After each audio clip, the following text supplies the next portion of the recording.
Welcome to the सुबह digital school. आज हम लोग क्लास को आगे बढ़ाते हैं।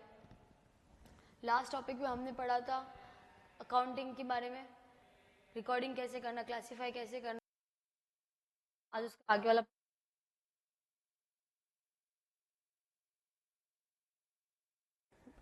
Organisation refers to enterprise business whether profit और नॉन प्रॉफिट फॉर मोटिव। अब जो आपका ऑर्गेनाइजेशन जैसे कि बिजनेस है, हमने पढ़ा था इकोनॉमिक इवेंट और नॉन इकोनॉमिक इवेंट, वैसे ही अपना बिजनेस भले ही प्रॉफिट के लिए भी हो सकता है और नॉन प्रॉफिट के लिए भी। हम आगे बताएंगे एनपीओ जैसे होता है, नॉन प्रॉफिट ऑर्गेनाइजेशन, जिसका मोटिव प्रॉफिट कमाना नहीं होता, उनका मोटिव सिर्फ होता है सर्विस देना, सोशल सर्विस देना ना, उसे क्या कहते हैं NPO, non profit community, non profit organisation. हमारा बिजनेस क्या है, जिसका बिजनेस में पैसा कमाने का मोटिव है, प्रॉफिट का मोटिव है, वो प्रॉफिटेबल ऑर्गेनाइजेशन है। और जिसका मोटिव है नॉन प्रॉफिट, बिना प्रॉफिट के लिए पैसा कमाना, काम करना है, सेवाएं देनी है अपन को लोगों की, है ना, पर नॉन प्रॉफिट। जैसे कि पढ़ाना, प्रोफेशनल भी हो सकता है कोर्स, और एज अ हम लोग सब फ्री सर्विस भी दे सकते हैं कि ठीक है भाई किसी को हेल्प चाहिए तो हमने पढ़ा ले। तो मेरा मोटिव पढ़ाना था, सिर्फ पैसे कमाना नहीं था। दो चीज़ है ना।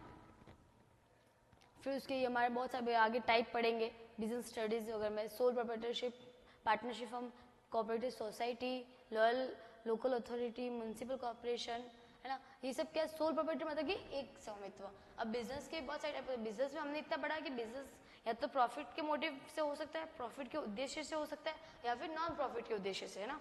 दो तरीके से हम लोग कर सकते हैं, सिर्फ अपनी इच्छा से या फिर पैसा कमाना हमारा मेन मोटिव हो। फिर उसमें बहुत सारी टाइप कर सकते हैं, या तो फिर सिर्फ एक इंसान संभाले, या फिर दो लोग मिलके उस बिजनेस को संभाले, या फिर पूरी कंपनी के फॉर्म में बन जाए, वो सब टाइप है अपने पास।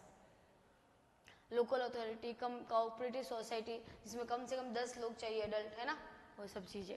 फिर हम लोग क्या कर रहे हैं अब, interested users of information. Information किसकी, अकाउंटिंग की, अकाउंटिंग को जानने की, जैसे कि हमारा बिजनेस प्रॉफिट में है या नहीं है, हमारे बिजनेस से कितनी ग्रोथ की पिछले साल से इस साल तक, या कितना कंपेयर कर सके दूसरे को, इसलिए क्या इन्फॉर्मेशन मिले। किसको मिलेगी, कौन इंटरेस्टेड यूजर्स होंगे, दो टाइप के, है ना, इंटरनल और एक्सटर्नल, जो बाहरी और आंतरिक, है ना।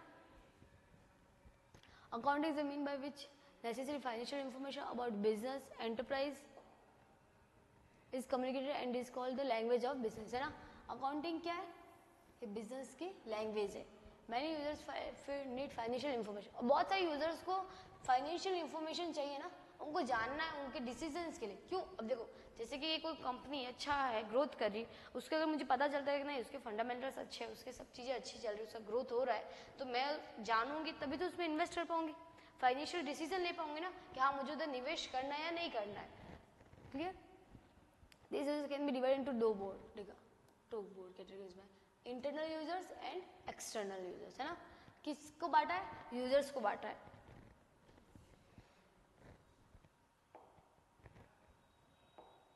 किनको बांटा है, यूजर्स को।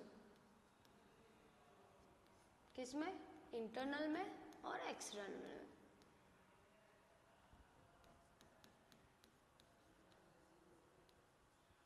क्लियर, इंटरनल और एक्सटर्नल टाइप के दो यूजर्स है।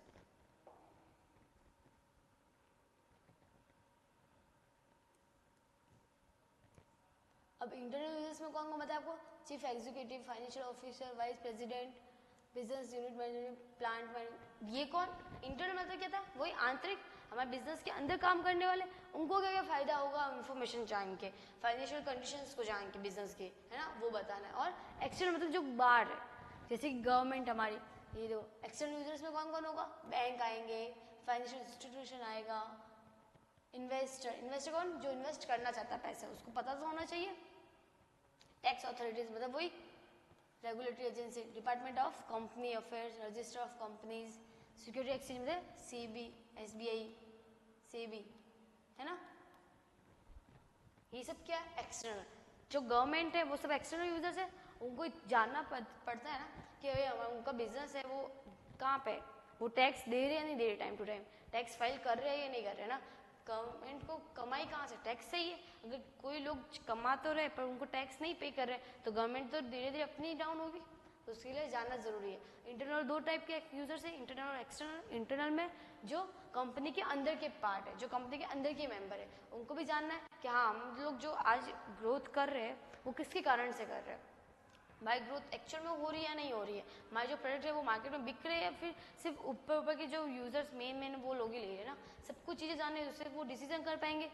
शेयर होल्डर्स एक्सटर्नल है, पूछेगी गवर्नमेंट, शेयर होल्डर्स, कोई बता any two type of external users, तो क्या बोलोगे गवर्नमेंट और शेयर होल्डर्स जो इन्वेस्ट करना चाहता है पैसे। हर कोई इन्वेस्ट करना चाहता है पैसे, तो उसको बारे में सब कुछ जानकारी चाहिए कि हाँ हम अपने 10 रुपये भी कहाँ लगा रहे हैं, है ना।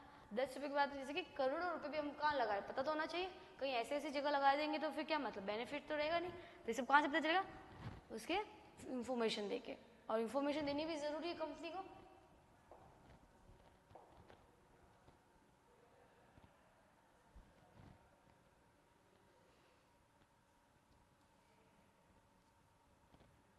फिर आगे क्या, accounting as a source of information. अब अकाउंटिंग क्या, एक source of information. Source of information है इंफॉर्मेशन का पता लगाना कि हाँ अकाउंटिंग कहाँ से आ रही है। क्या बोल रहा है, अकाउंटिंग इज डिफाइंड, ये सब आगे हम जो डिस्कस किया वो बताया। अभी क्या बोल रहा है, ये यूजफुल किसके लिए, जो accounting information should be ensure to. Accounting information क्या आपको इंश्योर करवाती है कि हाँ भाई अकाउंटिंग इंफॉर्मेशन आपको क्या क्या पता चल सकता है। ये देखो, जो पार्टीज है वो अप्रोप्रिएट डिसीजन ले सके, डिसीजन ले सके कि वो निर्णय ले सके कि हाँ उसको इस जगह इन्वेस्ट करना है या फिर नहीं करना। अकाउंटिंग इंफॉर्मेशन आपको ये बताती है। Provide information for making economic decision, वही आपको इकोनॉमिक डिसीजन मतलब कि आर्थिक पैसों के बारे में बात करें, पैसे का डिसीजन लेने या नहीं लेना, वो कौन बताता है आपको, अकाउंटिंग इंफॉर्मेशन। अगर आपके पास अकाउंटिंग इंफॉर्मेशन है तो आप डिसीजन ले सकते हो ना कि हाँ आपको इधर इन्वेस्ट करना है या फिर नहीं करना। Provide information for predicting and evaluating the amount, timing and uncertainty of potential cash flow. Cash flow हम लोग आगे पढ़ेंगे। कैश फ्लो क्या होता है, किसी कंपनी से पता चलता है कि उसके पास कैश कितना, भी रिसेंटली कैश कितना पड़ा, किस किस एक्टिविटी में उसने कैश यूज़ किया, कितना यूज़ नहीं किया है ना। कैश फ्लो सबसे लिक्विड फॉर्म में कैश ही होता है, और कैश हमारे पास जितना, जिस कंपनी के पास जितना ज़्यादा कैश फ्लो होगा, जितना ज़्यादा कैश होगा वो ज़्यादा फायदेमंद रहेगी। तो वो सब डिसीजन पता चलते हैं उससे। जजिंग मैनेजमेंट एबिलिटी, क्या क्या इन्फॉर्मेशन देते हैं, एक तो इकोनॉमिक डिसीजन ले सके या नहीं ले सके, कैश फ्लो के बारे में जानकारी, कंपनी की ग्रोथ कैसी है, कंपनी के शेयर होल्डर्स में इन्वेस्टमेंट कौन कौन कर रहा है ना, कंपनी का मैनेजमेंट को जज कर सके, कंपनी का मैनेजमेंट कैसा है। अगर किसी कंपनी के पास बहुत अच्छा ग्रोथ है, बहुत अच्छा पैसा है, तो उसका मैनेजमेंट भी देखते बहुत ज़्यादा सही होगा, मैनेजमेंट बिखरा नहीं होगा, काम एकदम प्रॉपरली सिंसियरली एकदम सही तरीके से होते होंगे। वहाँ पे मैनेजमेंट भी बहुत अच्छे अच्छे लोग ही करते होंगे, उनकी सैलरी भी हाई होगी, तो कहाँ से सैलरी आती होगी, उनके तरीके से। उनका अकाउंटिंग, अगर अकाउंटिंग से हमको पता चलता है कि हाँ उनका मैनेजमेंट का तरीका अच्छा है, उनकी इंफॉर्मेशन सही है, रिसोर्सेज अच्छे हैं, डिसीजन अच्छा है उनका। अफेक्टिंग द सोसाइटी, ऐसी एक्टिविटीज़ करती है जिससे सोसाइटी भी अफेक्ट होती है, जैसे कि CSR एक्टिविटीज़ हम लोग आगे बढ़ेंगे, है ना। CSR एक्टिविटीज़ कैसी एक्टिविटीज़ है जिससे भाई किसी भी कंपनी अगर वो रूल बताया हुआ है, कोई कोई कंपनी अच्छा ग्रोथ करती है तो उनको वो लाइबल है CSR एक्टिविटीज़ करने के लिए। क्या है, कॉर्पोरेट सोशल रेस्पॉन्सिबिलिटी, मतलब आपको अपने, जैसे आपने अगर सरकार से कुछ नहीं लिया, गवर्नमेंट से, सोसाइटी से कुछ ना कुछ लिया है, सोसाइटी में इतना कुछ अपने बिजनेस लगाया है, इतना पॉल्यूशन किया आपने, तो उसके बदले में आप अगर 10 रुपये भी कमा, आप अच्छा ग्रोथ कर रहे हो, तो आपको भी कंपनी को, आपको भी अपने सोशल को कुछ ना कुछ देना चाहिए, आपको भी गवर्नमेंट को कुछ ना कुछ देना चाहिए। तो अपने प्रॉफिट का लास्ट 3 ईयर्स का 2% देना हर कंपनी को मैंडेटरी। हर कंपनी मतलब उस कंपनी की उस कैटेगरी बताए रखी 3, टर्नओवर के बेसिस पे, कमाई के बेसिस पे, ऐसा उस अगर वो उसको फुलफिल करती है तो उस कंपनी को देना जरूरी 2% ऑफ नेट प्रॉफिट का प्रीसीडिंग 3 ईयर्स के, है ना। कौन सी ऐसी एक्टिविटीज है, CSR की एक्टिविटीज है गवर्नमेंट बता कि जो कंपनी अच्छा परफॉर्म करती है उसके लिए।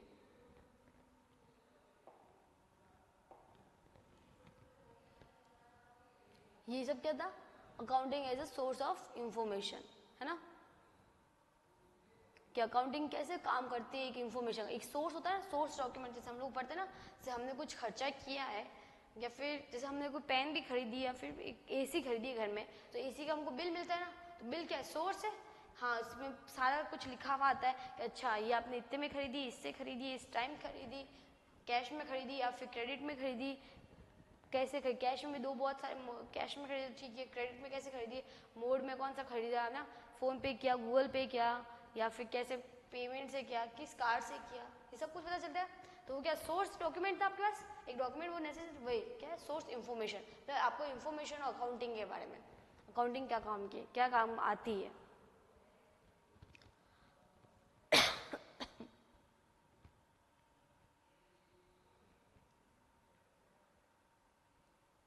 अब हमको मेन टॉपिक पढ़ना है, ये सब कुछ सिर्फ उसके बारे में एक्सप्लेन, डीपली एक्सप्लेन कर रखा है कि भाई फाइनेंशियल अकाउंटिंग असिस्ट क्या करती है।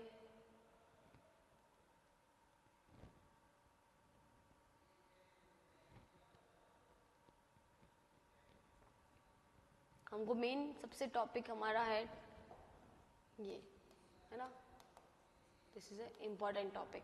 क्या है, quality characteristics of accounting information. Accounting information की क्वालिटी कैरेक्टरिस्टिक्स क्या क्या है, क्या क्या कैरेक्टरिस्टिक्स है, ठीक है। रिलायबिलिटी सबसे मेन है, रिलायबिलिटी पहली है ना, फर्स्ट। हम क्या पढ़ रहे हैं, 4 पढ़ेंगे हम लोग अकाउंटिंग की कैरेक्टरिस्टिक्स। क्वालिटी मतलब एक इंसान के अंदर क्या क्या कैरेक्टरिस्टिक्स होने चाहिए, उसी तरीके से अकाउंटिंग इन्फॉर्मेशन में क्या क्या कैरेक्टरिस्टिक्स होंगे। जैसे हम लोग किसी के बारे में कोई इन्फॉर्मेशन ले रहे हैं तो उसके अंदर क्या क्या मेन पार्ट तो होने ही होने चाहिए कि हाँ जैसे पता चला कर सके। सिर्फ ऐसे ही नहीं जैसे ऊपर ऊपर की दे दी कि हाँ ये तो ये खाता है, जैसे कि किसी इंसान के बारे में जानना है कि वो इंसान कैसा है, तो बोले वो लोग गुटखा खाते हैं, ठीक है, ये नेसेसरी भी रह सकती है। फिर वो लोग शाम को चाय पीते, शाम को चाय पी रहा बेचारा, उसमें अपना क्या करना, वो इतनी मेन नहीं है अपने लिए, वो जानने नहीं योग्य है। वो अगर जानते नहीं जानते तो भी चल जाता, पर वो गुटखा खाता है वो बहुत बड़ी बात है ना, क्योंकि वो नशे कर रहा है इस टाइप कैसा। उसी टाइप से क्या हम लोगों को भी क्या बोल रहे हैं, हम लोग अकाउंटिंग के बारे में कैरेक्टरिस्टिक्स जानना है, मतलब किस अकाउंटिंग कैसा है, उसकी क्या क्या क्वालिटी होनी चाहिए। 4 क्वालिटी क्या, सबसे पहले क्या, रिलायबिलिटी। मतलब रिलायबिलिटी का मीनिंग क्या होता है अपना, विश्वास करने से। क्यों, ऐसी वैसी अकाउंटिंग इन्फॉर्मेशन नहीं हो जिसपे हम लोग ट्रस्ट कर सके, है ना। हम लोग अगर किसी चीज़ पे ट्रस्ट करेंगे तब हमको पता चलेगा। फॉरगॉट कि उसने कुछ भी गलत हमको इन्फॉर्मेशन दे दी, उससे हमारे डिसीजन चेंज हो जाएंगे। तो क्या अकाउंटिंग इन्फॉर्मेशन कैसे होनी चाहिए, users must be able to depend on the information ना। रिलायबिलिटी मीन्स क्या है कि यूजर जो सुन रहा है उसको, जो उसको ग्रहण कर रहा है या जो जिसके लिए वो काम की चीज़ है, तो इतनी मस्ट, इतनी ऐसी होनी चाहिए जो उनके डिपेंड रह सके। हाँ कि नहीं, अगर इसने बोला है तो ये काम हुआ ही होगा, सच की बात है ना, झूठ वूठ नहीं है, इसमें कोई मिक्सर नहीं है।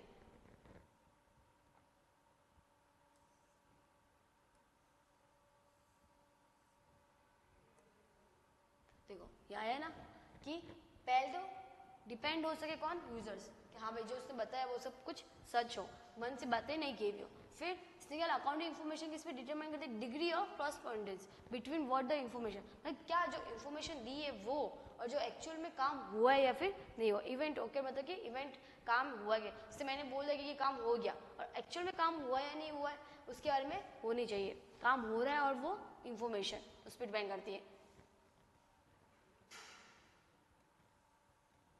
देखो एक जो रिलायबल मतलब कि जो जिस पे हम लोग विश्वास करें, वो कैसी इंफॉर्मेशन चाहिए, जिस पे ट्रस्ट हो सके। कैसे हो जाए, ट्रू एंड फेयर व्यू में, है ना, सच्ची और फेयर हो चाहिए। ऐसे नहीं कि किसी एक के हित में ज्यादा बोल दे, किसी एक के सपोर्ट करने लग जाए। अगर मैनेजर ने काम सही नहीं किया तो मैनेजर के भी खिलाफ बोले, है ना, सिर्फ ऐसे कि नहीं मैनेजर ने काम सही किया, गलत नहीं होनी चाहिए इन्फॉर्मेशन, क्योंकि यूजर से उसके लिए डिसीजन लेंगे।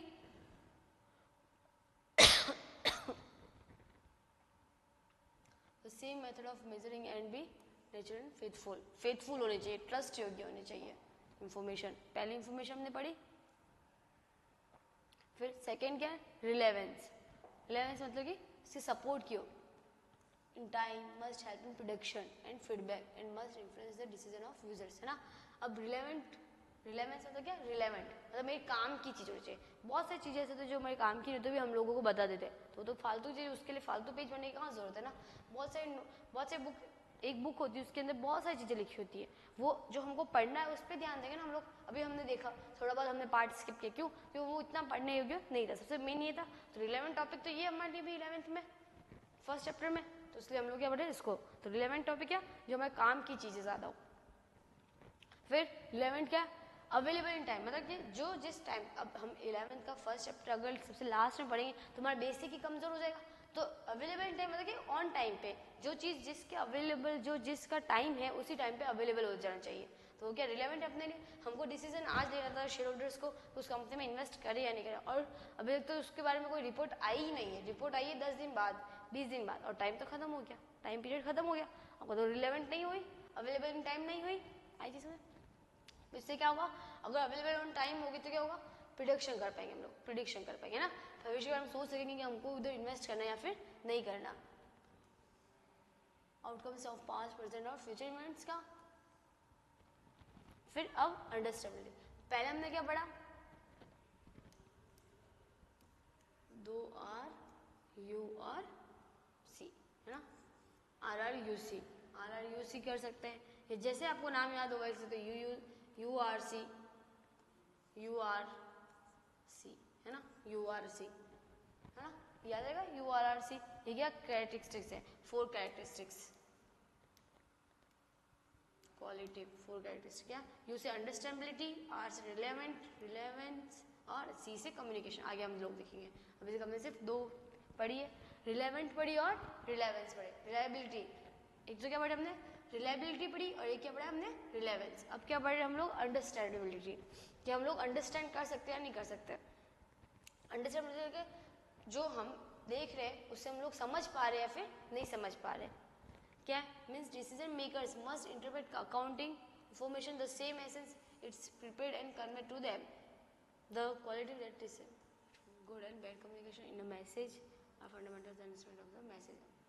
जैसे क्या है कि अंडरस्टैंडेबिलिटी, जिस मैंने मैंने भेजा है कि हाँ ये काम हो गया, उसी मैंने में आगे वाला समझ सके, है ना।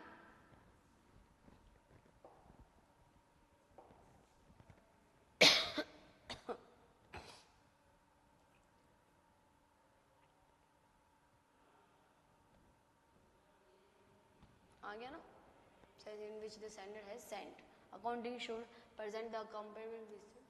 अब ये क्या बोल रहा है, अंडरस्टैंडेबिलिटी में कैसा है, जैसे कि मैंने बोला कि हाँ मैंने काम कर लिया, और तुम भी उसी मैनर में समझो, जिस मैनर में मैंने भेजा उसी सेंस में तुम भी लोग भी समझो, तब काम इजी होता है। तब कहा कि हाँ भाई अंडरस्टैंडिंग है हमारे बीच में। अंडरस्टैंडिंग कैसे होती है कि जो मैंने बोला वो तुम समझिए, मेरे बिना बोले तुम, और मैंने बोला तुम्हें काम ये हो गया, तो तुम भी उसी मैनर में समझो कि हाँ ये काम हो गया या फिर नहीं हो गया। तुम कुछ और अलग मीनिंग अपने हिसाब से नहीं ले लो। तो अकाउंटिंग इन्फॉर्मेशन कैसे होनी चाहिए, इस तरीके से तैयार होनी चाहिए कि जो लिखा हुआ है, जैसे यूजर्स ने लिखा है कि अगर उसके 20 रुपये खर्चे हुए है ना, 20 रुपये उसने अगर राम को दिए हैं, तो वो भी यही समझेगा हाँ 20 रुपये उसने ही राम को दिए, है ना।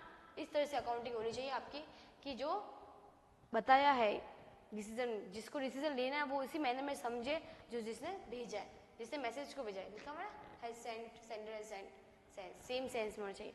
अगर मैंने लिखा है कि 20 रुपये खर्चे हुए मेरे, जैसे कि मैंने लिखा है कि मेरे 1 लाख की लॉस बाय फायर हुआ है, एक्चुअल में लॉस बाय फायर होना भी चाहिए, सिर्फ बोलने से नहीं, है ना। अंडरस्टैंडिंग भी उसी मैनर में होनी चाहिए, जैसे कि अगर मैंने बोला कि हाँ 1 लाख का लॉस हुआ है, तो वो भी आगे वाला यही समझे कि हाँ 1 लाख का उसको लॉस हुआ है, वो अपनी मर्जी से कुछ और अमाउंट या फिर कुछ और चीज नहीं सोच ले। अंडरस्टैंडिंग क्या, दोनों का सेम साइंस में काम करे, अपनी मर्जी से कुछ ज्यादा नहीं सोचने का। क्योंकि अकाउंटिंग इन्फॉर्मेशन अगर बोल कोई और बोल रहा है ये काम और कर कुछ और कोई और रहा है, तो गलत चीज हो जाएगी ना, दोनों मिक्स हो जाएगी। फिर अब कंपेरेबिलिटी में तो क्या, कंपेयर करने का। Financial information is relevant and reliable at a particular time पे is a particular circumstance for a particular reporting entity. क्या बोल रहा है, it is not sufficient that the financial information, मतलब ये सिर्फ सफिशिएंट नहीं है, इतना ही था कि पर्याप्त नहीं, कि रिलेवेंट होनी चाहिए और रिलायबल, मतलब टाइम पे मिलनी चाहिए और विश्वास करने के लिए फेथफुल होनी चाहिए, और साथ में क्या होना चाहिए, वो कंपेयर कर सके हम लोग पर्टिकुलर टाइम पे। It is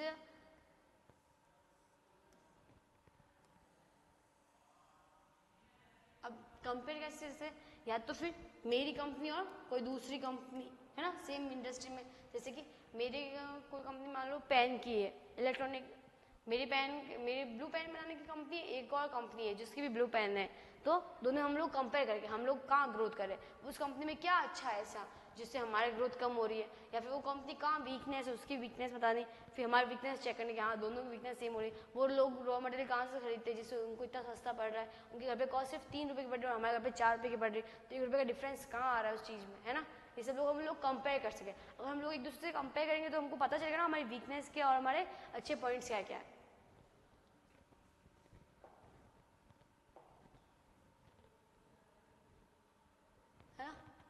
entity over different time period and with other entities. अब क्या आप कैसे ऐसे एक्सपेक्ट्स में कंपेयर कर सकते हो, एक तो टाइम के पीरियड में और ग्रोथ के पीरियड में, एक एंटिटी से दूसरी एंटिटी में।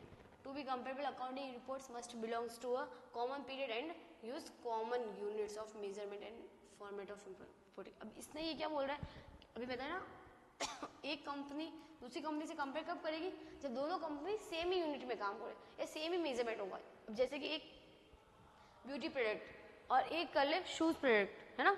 जैसे कि ब्यूटी वाला के फेयर लवली है, बहुत सारी कंपनी है, पॉन्ड्स वगैरह, ये सब क्या है ब्यूटी प्रोडक्ट है चेहरे के लिए. और एक क्या शूज, और जैसे कि शूज एडिशन, आदिदास वगैरह, बहुत सारी कंपनियां बड़ी बड़ी, बाटा वगैरह, इन सब में कंपेयर को तो काम चलेगा ना. एक हमारे चेहरे को अच्छा करे, एक हमारे जूते को कंफर्ट करे, हमारे पैरों में कंफर्ट दे रही है, तो दोनों का अपना अपना अलग काम है. अगर ये दोनों एक दूसरे से कंपेयर करेंगे तो चीजें उनको समझ में आएगी कि एक तो जूते के लिए, एक तो हमारे चप्पलों के लिए. हमारे किसकी बात, एक चप्पल के बारे में होगी, ये चप्पल कैसे कहाँ सॉफ्ट होना चाहिए ना. अब चेहरे पे चप्पल काम नहीं आएगा ना, तो दोनों ही चीजें कंपेयर अलग अलग चीज है.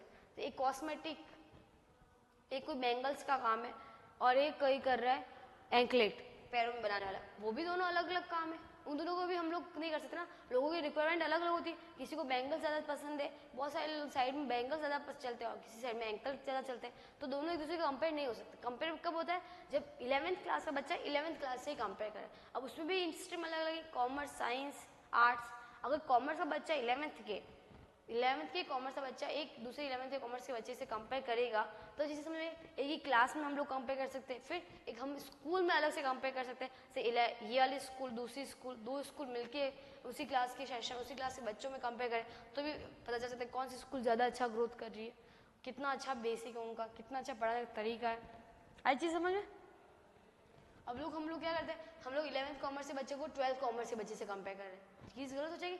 11th कॉमर्स के बच्चे को हम लोग 11th क्लास की साइंस से कंपेयर कर रहे हैं, तो भी दोनों को बेसिक अलग अलग है, क्योंकि 11th साइंस में उसने कितना अच्छा पढ़ा, 11th कॉमर्स का एकदम ही बेसिक अलग है. आर्ट्स को कॉमर्स से कंपेयर करें, चीज़ें गलत हो जाएगी ना. और पीरियड भी चीज़, जैसे कि 11th कॉमर्स और 12th कॉमर्स से कर रहे हैं तो भी गलत है. मेजरमेंट का तरीका भी गलत है आपको, है ना. मेजरमेंट हमेशा बेसिक आपका सेम होना चाहिए. आई चीज़ समझ में. अब लोग आगे बढ़ते हैं.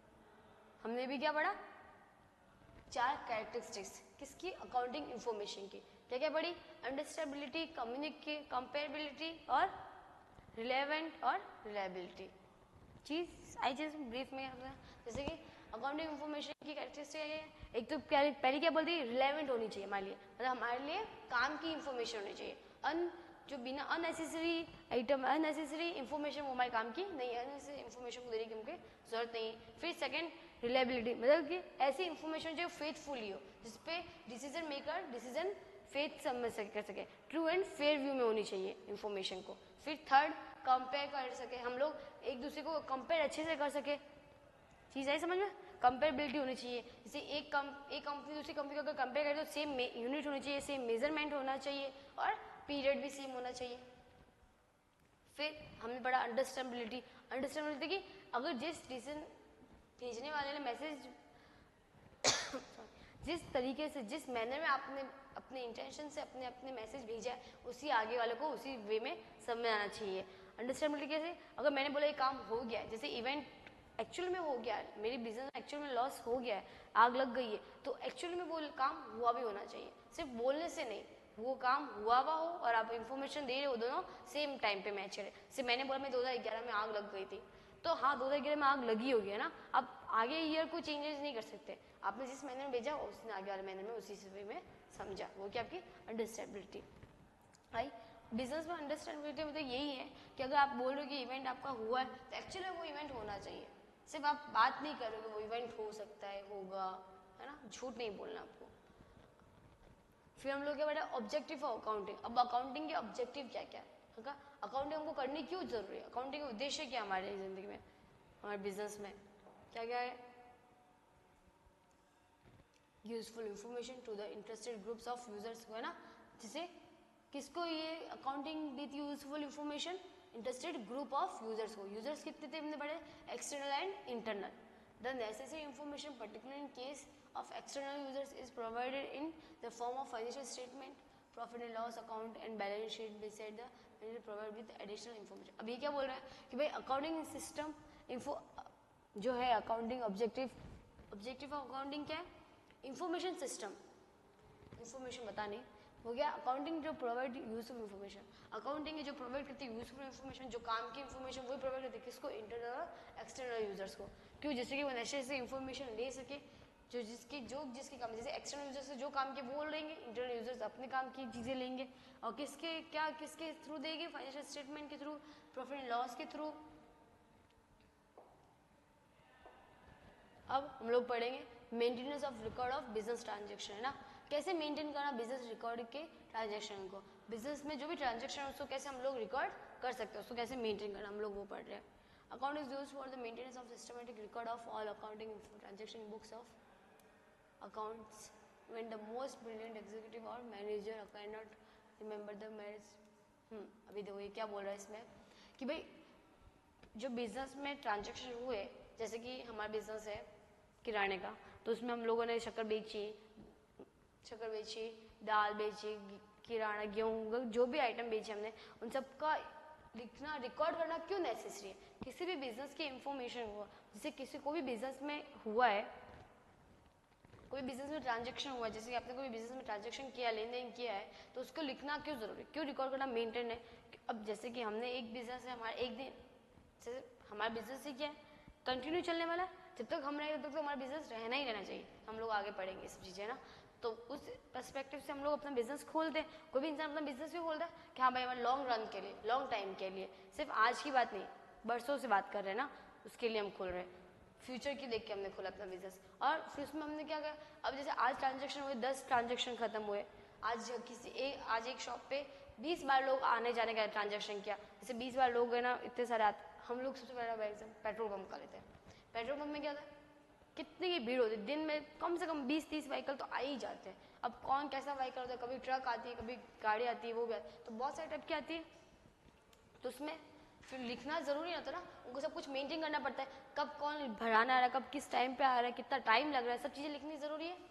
इसके लिए तो क्या है, मेंटेन करना रिकॉर्ड को, किसको, बिजनेस ट्रांजेक्शन, जो भी बिजनेस में ट्रांजेक्शन हो रहे हैं उनको रिकॉर्ड करना क्यों जरूरी है, क्योंकि आप लोग कितना ही अच्छा एक प्रोफेशनल बुला दो ना, ब्रिलियंट एग्जीक्यूटिव और मैनेजर, जैसे कि जिसने बहुत अच्छा कुछ पढ़ाई की, बहुत ज़्यादा ब्रिलियंट है, सब कुछ उसको याद आता है, मैनेजर एग्जीक्यूटिव को, ठीक है, जो बिजनेस में बहुत बड़े बिजनेस में मैनेजर सारे काम मैनेज करते हैं। हम लोग सोच सकते हैं हमारे पापा लोग, हमारे जो दुकान में बैठते हैं, किराने के शॉप पे, किसी भी शॉप पे, अकेला जो इंसान बैठता है, वो एक अकेला इंसान कितना कुछ काम कर सकता है, वो चीज़ों को ये याद रखे कि उसका स्टॉक कितना बचा, जैसे शक्कर 10 किलो खत्म हुई आज की, तो वो ये याद रखे कि 10 किलो खत्म हुई या फिर 10 किलो ली किसने, उसको स्टॉक भी मेंटेन करना जरूरी है। अगर किसी ने उधार में खरीदा तो उसका नाम भी लिखना जरूरी है।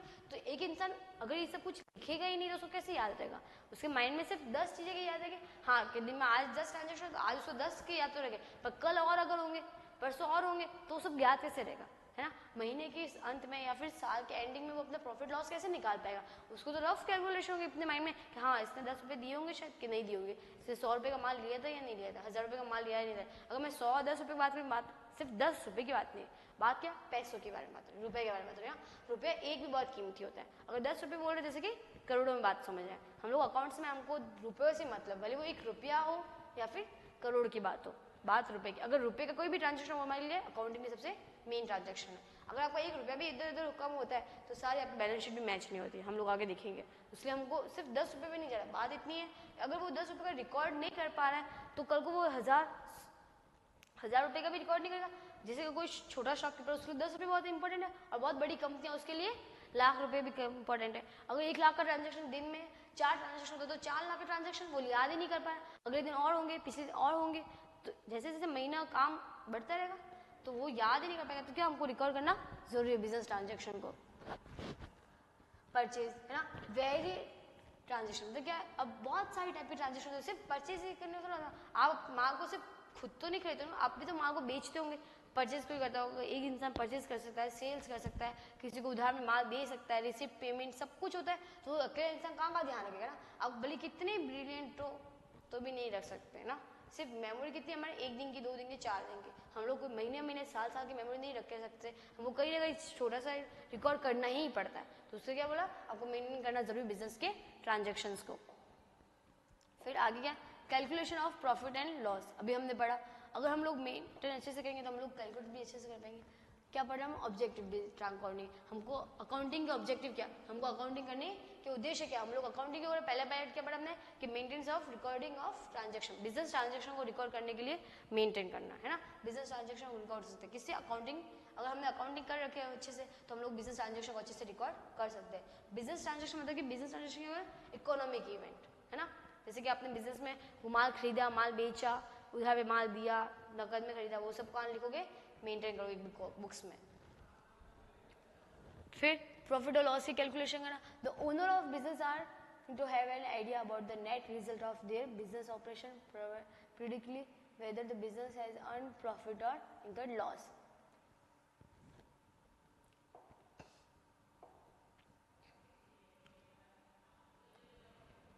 Earned or loss uncertain by business, we easily work out with the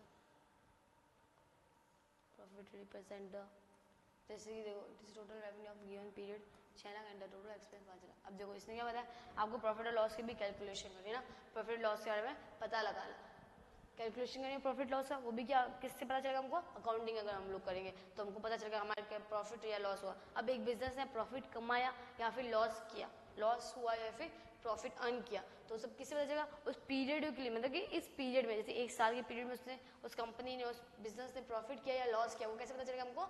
हम लोग अगर अकाउंटिंग को बनाते हैं, हम लोग अकाउंटिंग रखते हैं तो, जैसे कि कोई भी कंपनी है उसकी साल की पूरी इनकम कितनी है? 6 लाख की, और उसके एक्सपेंस कितने हो रहे हैं? 5 लाख के, तो उसने कमाई कितनी की? 1 लाख की, है ना। आई चीज समझ? जैसे इसने लिखा हुआ है 6 लाख का उससे क्या है? टोटल इनकम, 5,40,000 का क्या है उसका? एक्सपेंस, तो profit will be equal to 60,000। कैसे निकले? 6 लाख माइनस 540 लाख, है ना। इससे क्या निकला?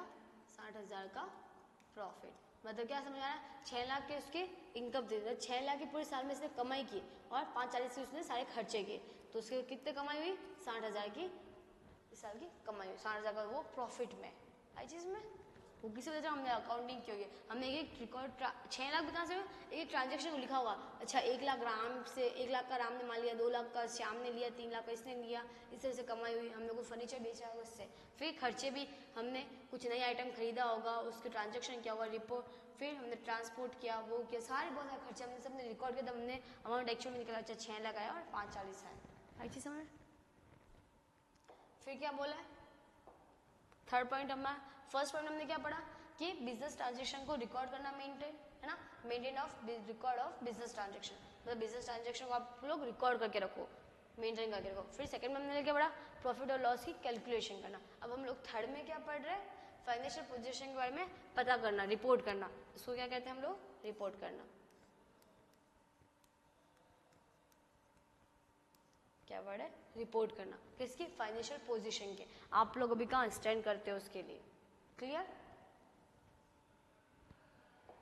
फाइनेंशियल पोजीशन के बारे में आपको पता लगाना, रिपोर्ट करना, किसको? हम लोगों को, हमको पता चले हमारे फाइनेंशियल कहाँ है, हम लोग कहाँ स्टैंड करते हैं।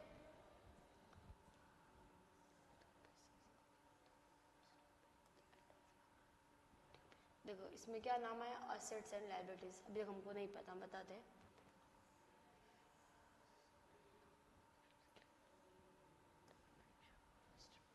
बैलेंस शीट पोजीशन स्टेटमेंट, ठीक है। ये क्या आया? Faculties the preparation of statement known as a balance sheet position statement. अब बैलेंस शीट बताते देखो इसमें क्या क्या नाम है? एक तो असेट्स आया, लायबिलिटीज आया, बैलेंस शीट है। असेट लायबिलिटीज हम लोग नीचे पार्ट में और पढ़ेंगे, बेसिक टर्म्स में पढ़ेंगे ना, असेट्स किसे कहते हैं, लायबिलिटीज किसे कहते हैं। अब बैलेंस शीट भी सब लोग आगे सब धीरे धीरे आएगा, पर सिर्फ बेसिक पता हो हमको, इसलिए बता रही हूँ कि फाइनेंशियल पोजीशन के बारे में रिपोर्ट करना, है ना। थर्ड पॉइंट क्या बोला आपको? फाइनेंशियल पोजीशन के बारे में अपने आपको रिपोर्ट करना। अब रिपोर्ट कैसे करेंगे कि भाई अकाउंटिंग क्या also aims to asserting the financial position of the business concern. मतलब अकाउंटिंग का एक और एम क्या था कि अपने बिजनेस के बारे में, वो फाइनेंशियल पोजीशन के बारे में पता लगाए। हमारा मेन ही क्या है कि हमको पता चले कि हम लोग कहाँ स्टैंड कर रहे हैं ना। हमारा रिलायंस है, इतना बड़ा मार्केट है, इतना बड़ा बिजनेस है, तो वो स्टैंड कहाँ करता है, एक्चुअली उससे कितनी नेटवर्थ है या फिर नहीं है, कितनी असेट्स है, कितनी लाइबिलिटीज वो एक्चुअल में है या नहीं, उसके कैसे था। फाइनेंशियल पोजीशन क्या है? आपके बारे में आपकी स्टैंड बताना, आप लोग कहाँ स्टैंड करते हो, आप एक्चुअल में प्रॉफिट में हो या फिर सिर्फ ऊपरी ऊपरी आपको प्रॉफिट दिख रहा है। ऐसे इसमें बैलेंस शीट है, असेट लाइबिलिटी। असेट क्या मतलब? ऐसे कोई फाइनेंशियल ऐसे रिसोर्सेज जो हमको बेनिफिट कमा के दे बिजनेस में। हम लोग आगे डीपली पढ़े, बता दे रही हूँ। असेट्स किसे कहते हैं नॉर्मल में, जैसे ऐसे रिसोर्सेज जो हमको प्रॉफिट कमा के दे बिजनेस में। अपने बिजनेस में कुछ ना कुछ ऐसी चीजें जो हमको प्रॉफिट कमा के दे रही है, वो क्या हमारे लिए असेट्स। और लाइबिलिटीज क्या, कि ऐसे रिसोर्स जो वो रिसोर्स तो वो ही नहीं, वो लाइबिलिटी क्या है, लाइबल हो आप किसी को, आपको किसी को पे करना है। आई चीज में लाइबिलिटीज क्या, आपकी पेमेंट ही, आपको किसी को पेमेंट, जैसे आपने किसी से अगर उधार में माल खरीदा है तो फिर से पेमेंट करोगे, तो आपके लिए क्या है, लाइबिलिटीज, पेमेंट करना आपको। आई चीज में तो इसमें क्या बताना है कि आपको असेट और लाइबिलिटी में पता लगाना एवरी अकाउंटिंग पीरियड में, कि हाँ इस साल आपको कितने असेट्स है, कितनी लाइबिलिटीज आपको पता चले, और वो कहाँ दिखती है, आपके बैलेंस शीट में शो होती है। बैलेंस शीट में क्या है, आपके असेट्स और लाइबिलिटीज कॉलम 2 बनते हैं। क्लियर।